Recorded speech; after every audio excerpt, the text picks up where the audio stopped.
지난주에도 말씀을 드린 바와 같이 성막에 관련된 말씀을 좀 드리고 있습니다. 출애굽기에 나오는 말씀이지만은 여러분 들어서 알겠습니다만은 하나님께서 모세를 시내산으로 불러들이죠. 그리고 40일 동안 시내산에 머물면서 하나님과 모세와 깊은 대화를 나누면서 하나님께서 모세에게 이스라엘 백성들이 꼭 지켜야 될 율법에 관한 말씀을 주셨습니다. 그리고 율법만 주신 것이 아니라 또 뭐도 주셨다고 그랬죠? 그리고 성막을 지을 수 있도록 하나님께서 성막의 설계 도면을 모세에게 제공하지요. 그렇기 때문에 성막을 짓는 데 있어서는 성막은 설계자는 누구냐고 말한다면 하나님이 직접적으로 설계를 했다고 한다면 그 성막은 백성들이 져야 되는 것이죠. 그래서 설계자는 하나님이시고 그리고 또 건축자는 백성들이 건축을 해서 성막을 완성을 하게 돼 있죠. 그러면 성막에 대한 한번 좀 그림을 좀 보도록 하겠습니다. 완성된 여기 배경적인 그림이겠습니다만은 여기 앞에 보이는 이 성막은 전부 다 이 성막 중심으로 인해서 바로 동서남북으로 12지파 중에서 3지파씩 동서남북으로 나누어서 바로 성막 중심을 해서 이제 성막을 중심해서 장막을 치고 성막 중심에서 움직였다는 거죠. 이렇게 하나님의 설계도면대로 건축이 되면서 이후에 나타난 현상은 낮에는 항상 구름 기둥이 성막 중심을 통해서 역사하셨고 밤에는 불 기둥으로 역사하셔서 하나님이 너희들 가운데 함께하고 있다라고 하는 임재의 상징적인 의미로 밤과 낮에를 구름 기둥과 불 기둥으로 그들에게 인도하셨다라는 것을 우리가 보게 된다라는 거죠. 그리고 나서 이제 성막을 짓는 데 있어서는 지난주에 말씀을 드린 바와 같이 성막에는 성소와 지성소로 나눕니다. 성소와 지성소로 나눠지게 되는데 여기에 보면 평면 도면이 나옵니다. 이 성막인데요. 그 넓은 공간이 바로 뭐냐면 성막입니다. 성소입니다. 그 안에 좁은 공간으로 들어가게 되면 가장 성막에서 중요하게 여기는 지성소죠. 그래서 지성소에 대한 말씀을 지난주에 말씀을 통해서 들었죠. 이 성막 중에서 가장 중요한 지성소 안에는 성물이 딱 하나밖에 없다고 그랬죠. 그 성물이 뭐라고 그랬습니까? 또 잊어버리셨죠? 지난주에 배운 거 언약궤죠. 법궤라는 거죠. 이 법궤가 그 안에 들어있습니다. 그림을 좀 계속 보여주시고요. 자, 그러면 지성소에서 이제 나오게 되면 성소인데 성소의 넓은 공간입니다. 성소에는 오른쪽에는 떡상이 있고 또 왼쪽에는 등대가 있습니다. 그리고 지성소와 성소가 나눠져 있는데 이게 가려져 있는데 그 가려져 있는 부분을 휘장으로 가립니다. 그래서 이 성소 앞에 지성소 들어가는 바로 입구 성소 앞에는 뭐가 있냐면 분향단이 있습니다. 그래서 이 성소 안에는 뭐가 들어있냐면 들어가자마자 오른쪽에는 떡상, 왼쪽에는 등대, 그리고 전면에는 분향단으로 세 종류의 성물이 그 안에서 있다고 하는 것을 보게 되는데요. 자, 그럼 오늘 본문에 나오는 말씀 중심에서 오늘은 배워야 될 것은 이 그 성막 안에 지성소의 안에 있는 세 가지의 성물 중에서 오늘은 떡상에 관련된 이야기를 함께 나누려고 합니다. 그럼 이 상이라고 하는 것이 뭐냐라고 말한다고 한다면 그냥 떡상입니다. 오늘날 말한다면 식탁과 같은 거죠. 그러면 이 재료는 뭘로 만들으라고 하나님이 명령하셨냐면 오늘 본문의 25장 23절에 보니까 그 너는 재료를 뭘로 만들으라는 거죠? 조각목으로 만들라. 그럼 지난주에 법궤를 만들 때도 그 재료가 뭐라고 그랬습니까? 조각목이겠습니다. 이 조각목으로 만든 것처럼 바로 오늘 떡상을 만드는데도 재료를 조각목으로 만들라라고 말합니다.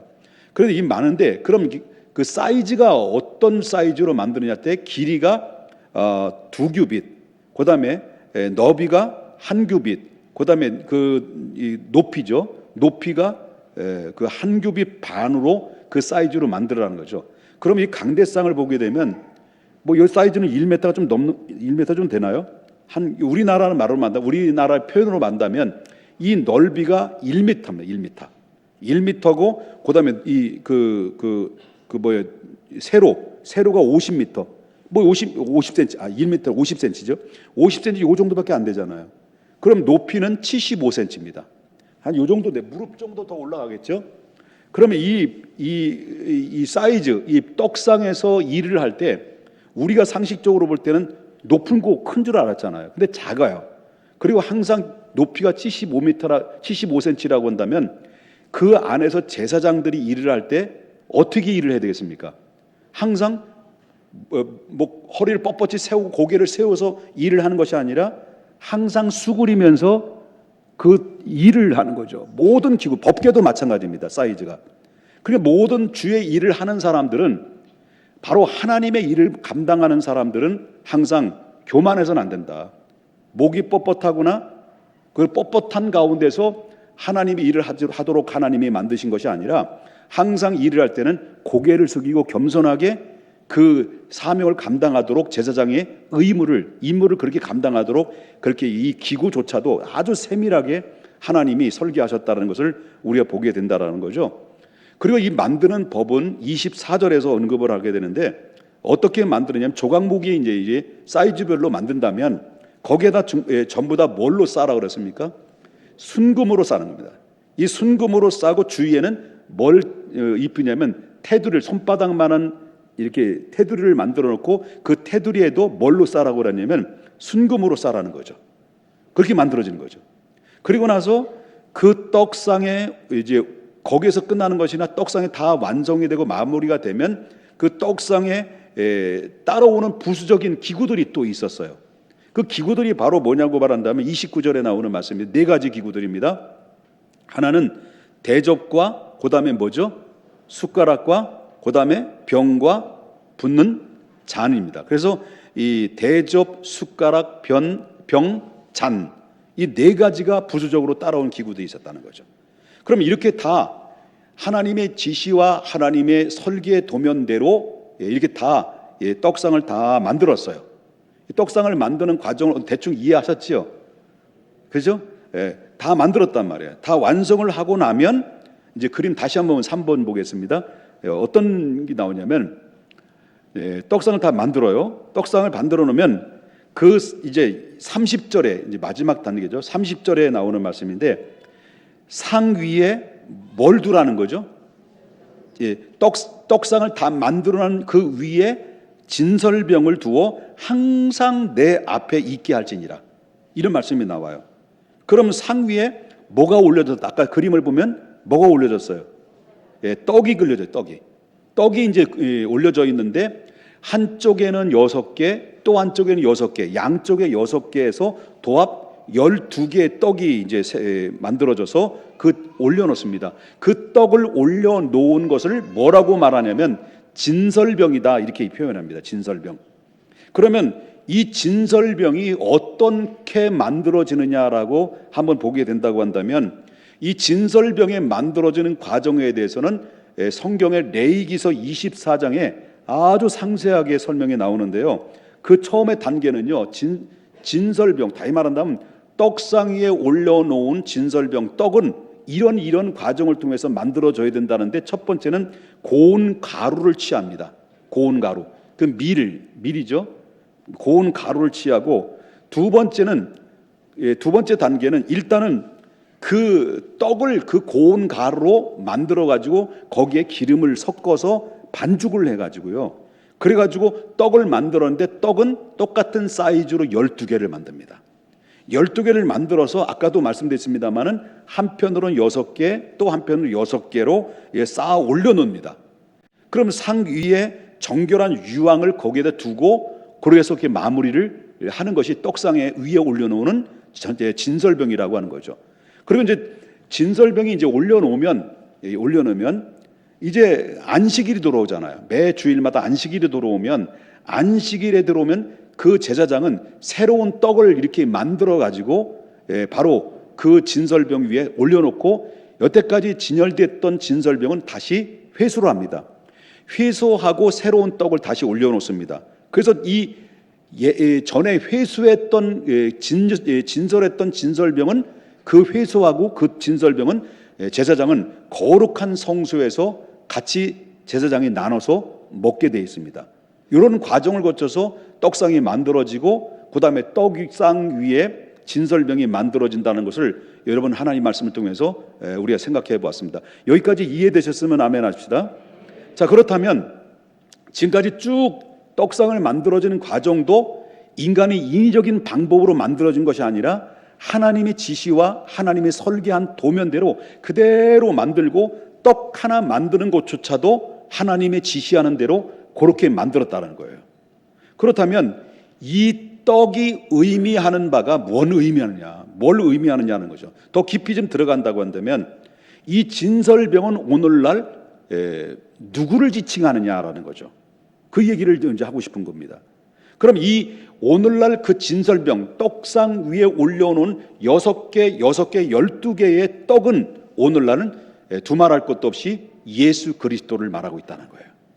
그러면 그 떡이라는 이 떡에 대해서 예수님은 어떻게 말씀하시냐면 당신을 향해서 자기 자신을 향해서 뭐라고 말씀하셨냐면 요한복음 6장 47절부터 48절에 보면 이렇게 예수님 말씀하셨습니다. 당신을 향해서 말씀하시기를 우리 다 같이 한번 읽어보겠습니다. 시작.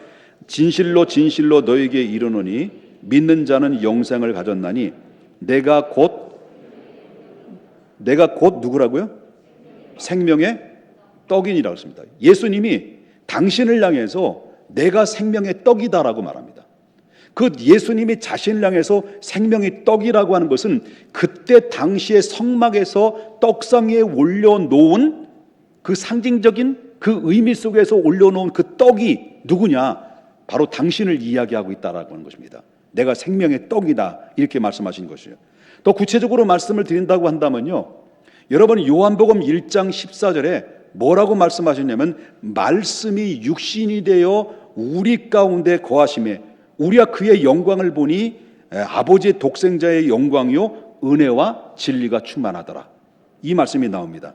그러면 이 말씀을 하실 그때 당시에 예수님이 그 말씀이 육신이 되어 이 땅에 오셨다라는 이 말씀을 하셨을 때 그때 당시에 시대적인 배경을 보게 되면 그때는 로마가 세계를 제패했습니다. 그래서 이 장군들이 여기저기 전쟁터에 나가서 선도 지휘를 하면서 영토를 확장을 하는 그 한참 확장하는 그때였습니다. 그렇기 때문에 수많은 전쟁터에서 바로 로마 제국이 황제의 실질적으로 큰 전략, 도희 말한다면 거기에 전략을 전달하는 방법은 상당히 어려움이 많이 있었다는 거예요. 그 이유는 바로 뭐냐면 이 전력 노예를 보내가지고 바로 전쟁터 작전 지시를 각 전쟁터의 장군들에게 보냈는데 이 전력 노예들이 그 가다가 잡힌 거예요. 잡히면은 죽기도 하지만은 이 황제가 명령한 작전 개시에 대한 내용들이 바로 백일화에 다 드러나게 되죠. 그런 노출이 돼버리는 거예요. 그리고 이 황제가 실패되는 이런 모습들을 보면서 고민하다가 이 전달하는 과정에 바로 배달 사고가 나는 거죠. 그러니까 결국 이 상황을 아주 잘 이 지혜를 짜서 교모하게 전달하는 방법을 짜는 것이 있었습니다. 그게 바로 뭐냐면 노예는 똑같은 노예인데 노예를 일단 데려오면 전력 노예를 머리를 다 밀어버려요. 빡빡 깎아버립니다. 그럼 빡빡 깎아버리면 빡빡 깎이잖아요. 그죠? 빡빡 깎이잖아요. 그럼 빡빡 깎여놓은 데다가 바늘로 콕 찍어가지고 글씨를 새겨요. 시겨서 거기다 뭘 뿌립니까? 먹물을 칠해. 먹물을 뿌리는 거예요. 그러면 글씨가 드러나잖아요. 이걸 오늘날 현대판으로 말한다면 문신. 그 문신으로 빡빡 밀고 문신으로 써가지고 황제의 작전 명령을 여기 새겨버리는 거죠. 이렇게 그거 빡빡 민 상태 속에서 전령을 보내면 날 잡아잡소 그럴 거 아니에요. 그죠? 그러니까 일정한 기간 동안 머리를 키우는 거예요. 이렇게 키우는 거예요. 이게 그래서 글씨가 안 보일 정도까지 키우면 그런 이 전력 노예를 그때부터 비로소 전쟁터에 장군들에게 보내지게 되죠. 그럼 장군들이 그 황제의 작전 명령을 전해 듣고 그 작전대로 움직여서 또 다시 전쟁에 승리하고 영토를 확장해 나가는 이런 가운데 있었다라고 하는 거죠. 그때 당시에. 그러면 그 머리에 문신에 박힌 황제의 작전 명령대로 장군이 그대로 준행을 하게 되는데, 그러면 노예가 장군에게 막 오잖아요. 장군! 탁탁탁탁탁탁 한단 말이에요. 온단 말이에요. 그러고 오면 군사들이 장군에게 오는 그 노예를 향해서 자, 노예가 온다! 이렇게 얘기하지 않았다는 거죠. 그렇게 이야기하지 않고 뭐를 얘기하는, 자, 이제 멀리서 황제의 말씀이 온다! 그 얘기예요. 노예가 온다는 것이 아니라 황제의 말씀이 온다. 왜? 대가리에 누구의 말이 박혀 있어요? 황제의 말이 박혀 있기 때문에 머리만 디미르면 누구의 말이든 황제의 말인 거죠. 그래서 노예가 온다라고 말을 드리지 아니고 황제의 말씀이 온다라고 이렇게 했다는 거죠. 그런 시대적인 배경하에서 사도 요한은 예수님을 뭐라고 이야기하셨느냐를 할 때 말씀이 육신으로 오셨다라는 거예요. 말씀이 육신이 되어 오셨다라고 이렇게 말씀. 그래서 그러면 말씀이 누구냐라는 거예요. 말씀이. 그래서 말씀이 누구냐라고 말할 때 사도 요한은 요한복음 1장 1절에 태초에 말씀이 계시니라. 그 말씀이 하나님과 함께 계셨고 말씀은 곧 뭐라 그랬습니까? 하나님이시라고 했습니다. 그러면 말씀이 곧 하나님이신데 그 말씀이 곧 하나님이신 그 하나님의 말씀이 육신이 되어 오신 분이 누구예요? 예수님이라는 거예요. 그러면 그 예수님은 누구라고 하는 겁니까? 하나님이며 말씀이라는 겁니다. 그 하나님이며 말씀이신 그 말씀이신 예수님이 사람의 몸을 입고 이 땅에 오셨다. 그래서 말씀이 육신이 되어 우리 가운데 오셔서 생명의 떡을 우리에게 주시기 위해서 오셨다라고 하는 이 말씀을 하고 옵니다. 내가 온 것은 바로 너희들에게 영원한 생명을 주기 위하여 생명의 떡으로 왔다라고 하는 것을 예수님이 당신을 향해서 지칭했던 것을 보게 되면, 여러분 오늘 성막에서 배우는 성막에 그 떡상 위에 올려놓은 그 떡은 누굴 얘기한다는 거예요? 그럼 예수님을 이야기하는 이겁니다. 이럴 때 다른 데 가서 설교를 하면 아멘을 크게 하더라고요. 됐어 삐졌어요. 자, 그런 떡상에 올려놓은 12개 이 떡을 통해서 우리 하나님이 무엇을 보여주려고 했던 거냐는 거예요. 무엇을 보여주려고 이 성막의 성소에 떡상을 만들도록 하셨던 이유가 뭐냐라는 것입니다. 그 이유는 사실상 하나님의 의도는 뭘까요? 이스라엘을 통해서 전 인류를 구원하시기 위하여 생명의 떡으로 오실 예수 그리스도를 이 성막 속에 이 성소 안에 떡상 위에 올려놓은 그 떡을 통해서 예수님이 인류를 위해서 이 땅에 오실 분이라는 것을 모형과 그림자로 보여주고 싶어하는 하나님의 시청각적인 이미지를 통해서 이스라엘 백성들에게 보였다는 거예요. 그래서 이스라엘 백성들은 이 떡을 바라보면서 바로 인류를 구원하는 우리 백성을 위시해서 전 후대 인류를 위해서 바로 생명의 떡으로 오실 분이라는 것을 이 떡을 바라보면서 그들은 장차 오실 예수님을 믿고 받아들이면서 구원을 얻었다라는 거예요. 구약의 백성들이. 그래서 여러분 다시 한번 보겠습니다마는 요한복음 6장 48절부터 50절을 보게 되면 아까도 언급했지만 예수님이 당신을 향해서 뭐라고 그랬습니까? 내가 곧 뭐라고 그랬습니까? 생명의 떡이다. 너희 조상들이 광야에서 만나를 먹고도 죽었거니와 이는 하늘에서 내려온 떡이니 말씀이 육신이 되어 내려온 내가 떡이니 사람으로 하여금 먹고 죽지 아니하게 하는 것이니라 라고 말합니다. 다시 말한다면 먹는다라는 게 뭘까요? 생명의 떡을 우리가 먹는다라는 건 뭘까요? 믿는다는 거예요. 맞습니다. 성소 안에 그 놓여진 떡상 위에 올려놓은 그 떡은 장차 훗날에 인류를 구원하기 위하여 말씀이 육신이 되어 모든 인류에게 영생을 주시기 위해서 오실 예수 그리스도입니다라고 그들은 구약들은 믿었다면, 그 약속대로 그 말씀대로 육신의 이 땅에 오셔서 십자가를 통해서 완성하신 그 큰 사랑으로 우리를 구원하시기 위해서 오셨다는 것을 우리가 그 말씀을 믿고 받아들이는 순간, 믿고 받아들인다는 것은 그것은 우리가 생명의 떡을 먹었다라고 하는 의미입니다. 그런데 떡은 무엇으로 만드냐는 거예요. 그때 당시 떡을 만드는 과정을 이제 소개하고 있는데요. 여러분 레위기서 24장 5절을 보게 되면 보십시다. 뭐로 만들었습니까? 뭐로 만드는 거예요? 떡은 고운 가루를 가져다가 떡 몇 개를 만들라고요? 12개를 만들라 했습니다. 그리고 여기서 고운 가루를 가져다가 라는 말이 나오는데 이 말에 갖는 의미가 뭘까? 굉장히 깊은 의미를 가지고 있는데요. 그러면 이 밀이죠, 그 밀을 가져다가 곱게 가루를 만들어서 떡을 만드는데 이게 말이 쉬운 거죠, 그때 당시는. 그럼 여러분 보겠습니다. 이 고운 밀가루 그러면 오늘 고운 밀가루잖아요. 그럼 오늘날 쉽게 우리가 구할 수 있을까요? 쉽게 구할 수 있을까요?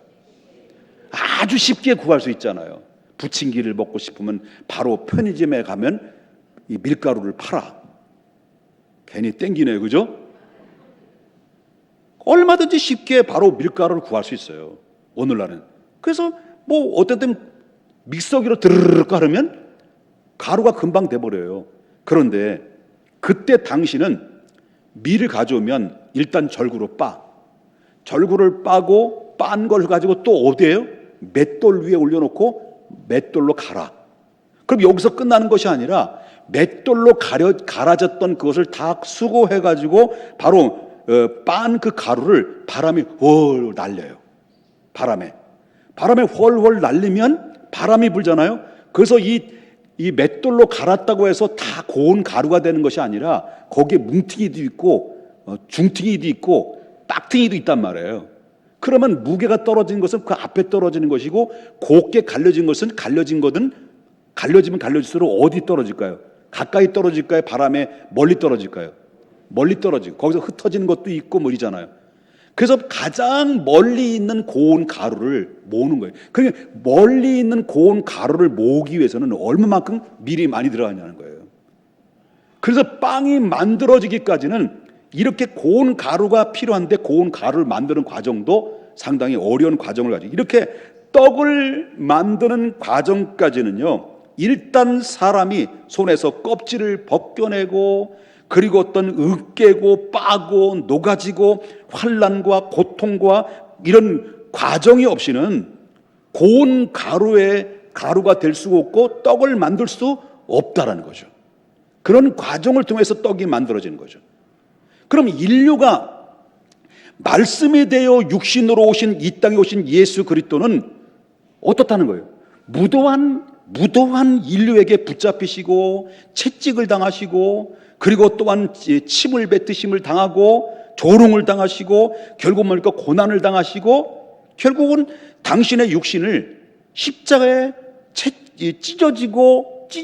찢어져서 고운 가루가 돼요. 그 고운 가루가 되는 까닭에 그 대신 바로 뭐냐? 우리의 영생을 얻을 수 있는 생명이 떡이 됐다라고 하는 것입니다. 이런 진설병이 12개의 떡은 바로 이렇게 해서 만들어지는 과정 속에서 만들어지는 게 쉽게 만들어진 것이 아니다는 거예요. 어렵게 만들어서 이게 만들어진 것처럼 정말 우리 인류를 구원하기 위해서는 예수 그리스도께서 이 땅에 오셔서 당신의 피와 살을 다 내어주시고 다 쏟으시고 그리고 십자상에서 다 내어주심으로 까닭에 우리의 생명이 떡이 됐고 그 생명의 떡으로 저와 여러분이 그분을 믿음으로 영생을 얻을 수 있는 생명을 공급받은 생명체가 됐다라고 하는 것입니다. 그러므로 이 진설상의 12개 떡은 예수 그리스도를 예표하는 그림이었다는 것을 보여주고 있는 것이죠. 그래서 하나님이 보여주고자 하는 것은 훗날에 이렇게 인류를 구원하실 바로 이스라엘 백성 자체를 위한 것이 아니라 이스라엘을 통해서 그 이스라엘의 아브라함의 씨를 통해서 나올 그 예수가 인류를 향한 생명의 떡이 되어 아담의 뿌려놓았던 모든 죄악을, 그래서 그 죄의 열매로 말미암아 사망이 찾아온 그 인류의 사망을 다시 생명을 얻기 위해서 둘째 아담으로 보내실 예수를 통해서 이루시고자 하는 하나님의 프로젝트를 한눈으로 그 상황을 전부 다 보여줬다는 것이 얼마나 신비로운 주님의 섭리와 말씀이냐는 거죠. 이해되는 건지 안 되는 건지 어렵나요? 참 쉽게 얘기한 것 같은데 이해되시는 거예요? 자, 그러면 오늘날 30절을 보게 되면 중요한 단어가 있습니다. 중요한 단어인데, 자 보십시다. 상 위에 진설병, 진설병이 뭔 줄 아시죠? 자, 진설병을 두어, 그럼 어떤 말이 나와요? 뭐라고 나와요? 항상 내 앞에 있게 할지니라. 항상 내 앞에 있지. 이 말은 고급적인 용어로 말한다면 항상성이라고 말합니다. 항상성. 그러니까 이 하나님의 말씀이자 예수 그리스도는 우리에게 어떤 때는 필요한 분이고 어떤 때는 필요치 않은 분이 아니라는 거예요. 우리 신앙생활은 신앙 패턴이 어떻습니까? 우리의 상황에 따라서 아쉬우면 예수님이 필요하고 등 따뜻하고 배부르면 예수님이 필요 없는 거 아닙니까? 우리가 그렇게 신앙생활 하지 않았어요? 그렇지만 우리의 필요에 따라서 예수님이 필요하고 필요치 않는 것이 아니라 항상 내 앞에 있게 하라. 누가 내 삶의 중심이 되느냐는 거죠. 그렇기 때문에 아까도 말씀드렸지만 하나님의 말씀이자 예수 그리스도는 내 상황에 따라서 필요할 때 필요 없는, 필요할 때 필요하고 필요 없을 때 필요 없는 게 아니라 언제든지 어떤 상황이든지 우리의 삶의 중심 가운데 항상 생명의 떡은 예수 그리스도의 진설병이 우리의 삶의 중심 가운데 삶을 살아야 된다는 것을 얘기합니다. 다시 말해서 언제 어디서 무엇을 어떻게 우리의 삶의 중심이 기준이 되고 기둥이 되고 근거가 되어야 되느냐, 항상 내 앞에 있게 할지니라. 그것이 바로 뭡니까? 하나님의 말씀인 겁니다. 지금 우리의 형편과 사정은 다 달라요. 환경도 다릅니다. 저와 여러분이 환경이 다 다른 데서 살고 다른 환경 속에 살고 있고, 바로 생김새도 다르고 환경도 다르고, 아니 환경 많이 나왔네요. 키도 다르고 재물도 배운 것도 다 달라요. 그런데 우리는 똑같아야 될 게 있습니다. 하나님의 말씀이 여러분의 삶의 중심이 되기를 고백하고 몸부림치는 은혜는 우리 모두가 같아야 돼요. 인생을 새롭게 만드는, 우리의 인생을 새롭게 바꾸게 하는 유일한 통로와 매개체는 다른 거 없습니다. 하나님의 말씀이 내 삶 속에서 꿈틀거릴 때 나타나는 겁니다. 여러분, 교회가 썩었어? 목사가 썩었어? 교회 다닌 것들이 왜 저래? 이런 소리를 들어도 싸지만은 그래도 이 세상의 희망은 바로 무엇입니까? 교회입니다. 왜 교회일까요? 교회는 하나님의 말씀이 있기 때문에 그렇습니다. 왜 하나님의 말씀이 우리의 인생을 바꾸고 이 세상을 바꾸고 우리의 삶의 영역 속에 깊이 개입해서 우리를 변화시킬 수 있는 유일한 소망의 희망은 하나님의 말씀밖에 없습니다. 하나님의 말씀은 결국 세 가지죠. 세 가지인데 그것이 뭡니까? 첫 번째는 예수 그리스도, 그분이 말씀이라는 거예요. 그래서 요한복음 1장 14절 아까도 말씀드렸지만 말씀이 뭐 되어 오셨다는 거예요? 육신이 되어 오셨어요. 두 번째는 바로 뭐냐면 성령으로 감동된, 여러분이 감동으로 쓰여진 하나님의 성경의 말씀이, 이게 말씀이에요. 아멘. 그래서 여러분, 이 하나님의 말씀이 어떻게 쓰여진 겁니까? 사람의 지식이 담겨 있습니까? 상식이 담겨 있습니까? 정치가 들어 있습니까? 아닙니다. 이 하나님의 말씀은 사도 바울이 디모데에게 이렇게 얘기합니다. 디모데전서 3장 15절에 16절에 말합니다. 또 어려서부터 성경을 알았나니 성경은 능히 너로 하여금 예수 그리스도 안에 있는 믿음으로 말미암아 구원에 이르게 하는 지혜가 있는지라. 성경이.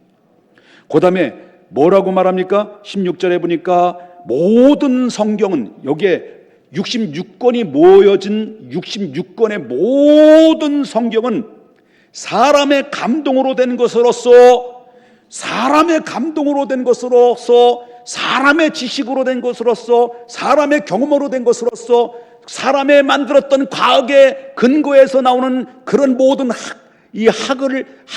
학문을 통해서 이루어진 것으로서가 아니라, 이 모든 66권에 모아진 성경은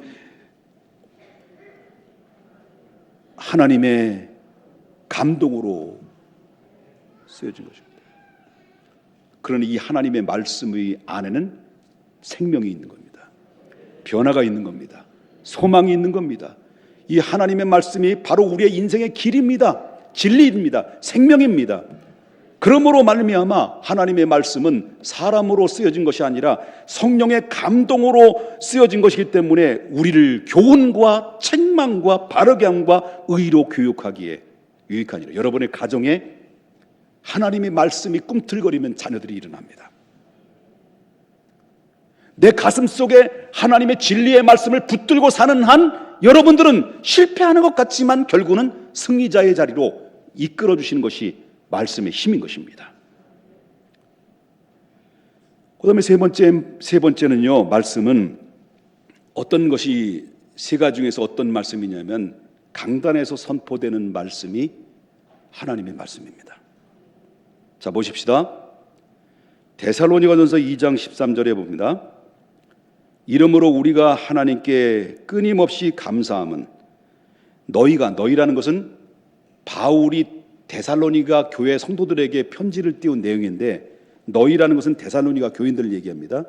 그럼 데살로니가 교인들이 누구로부터 하나님의 말씀을 배웠냐면 바울 사도로부터 말씀을 배운 거예요. 그때 당시에 바울 사도가 앞에서 설교를 했을 때 데살로니가 교회 성도들이 말씀을 받아들인 자세가 어떤 자세냐라고 하는 것을 이 바울이 이야기하는 건데, 너희가 우리에게 들은 바 하나님의 말씀을 받을 때 사람의 말로 받았고, 너희가 하나님의 말씀을 받을 때 사람의 상식으로 받았고, 내가 듣고 싶은 말로 받았고, 그게 아니라 우리가 전하는 하나님의 말씀을 전할 때 그 전하는 하나님의 말씀을 받을 때마다 너희가 사람의 말로 받지 아니하고 하나님의 말씀으로 받았다. 그것이 진실이다. 우리가 전하는 이 말씀은 하나님의 말씀이다라고 하는 것입니다.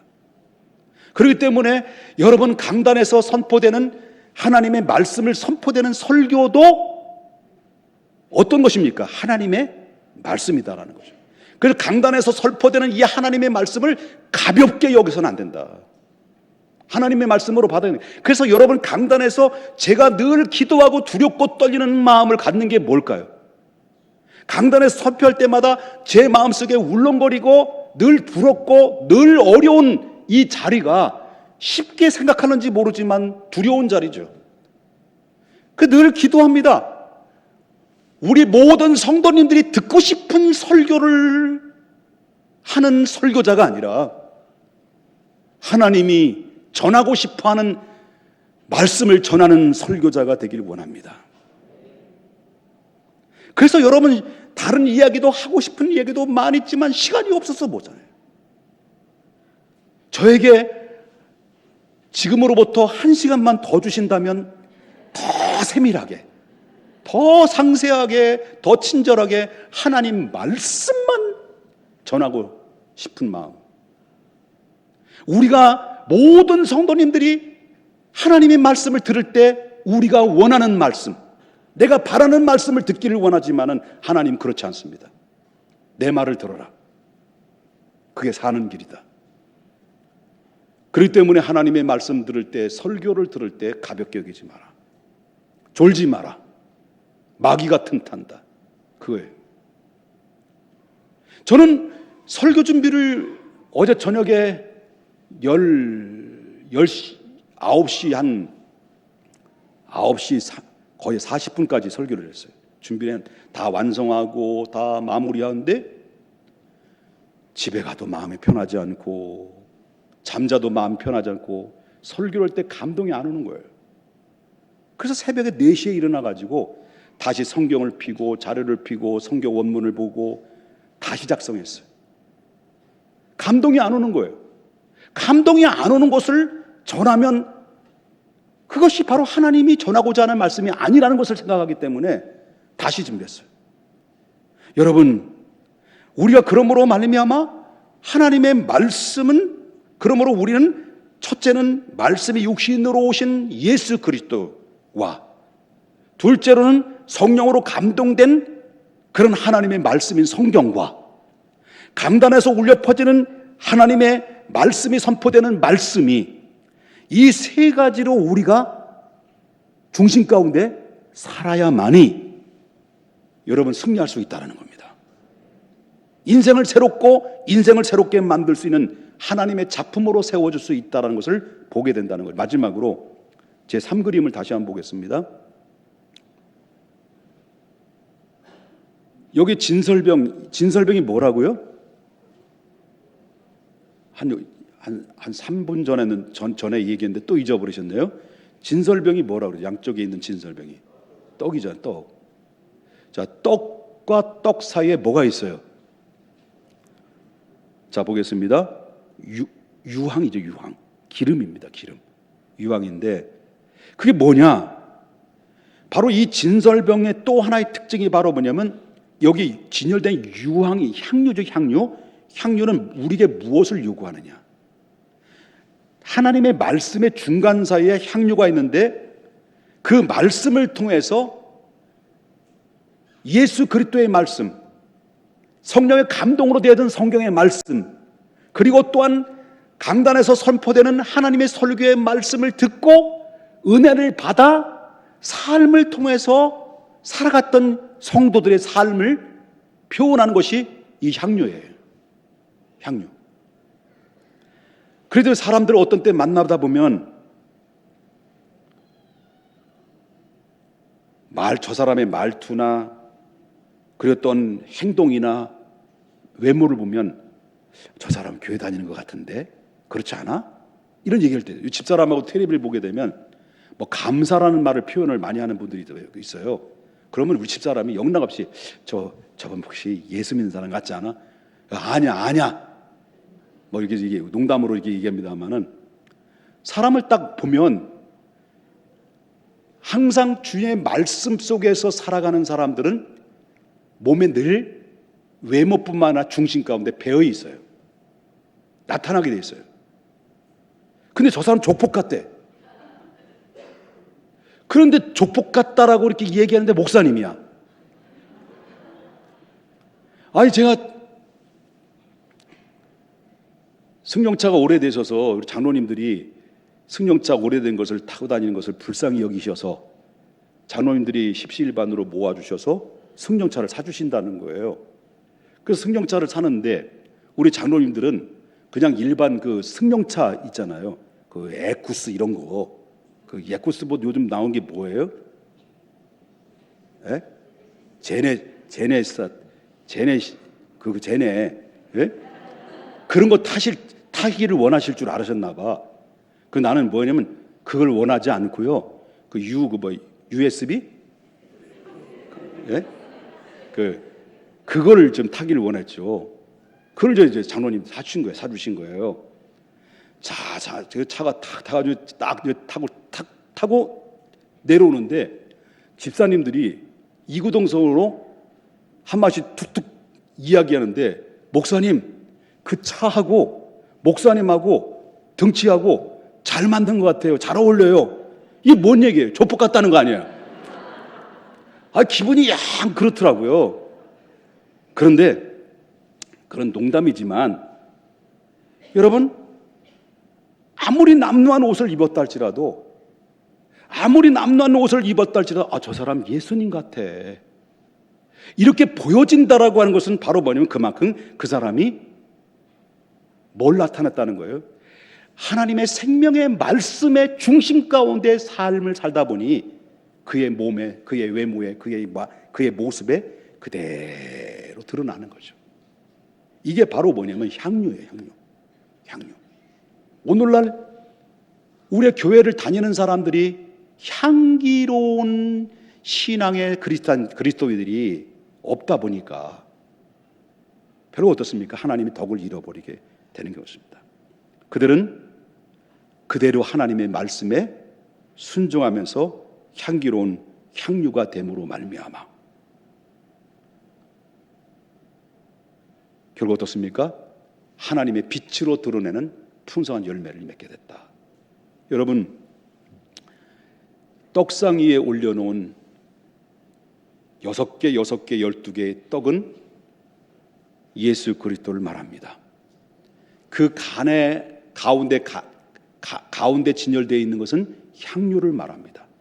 마지막 이 시대에 주님이 바라고 주님이 보고 싶어하는 것이 뭘까요?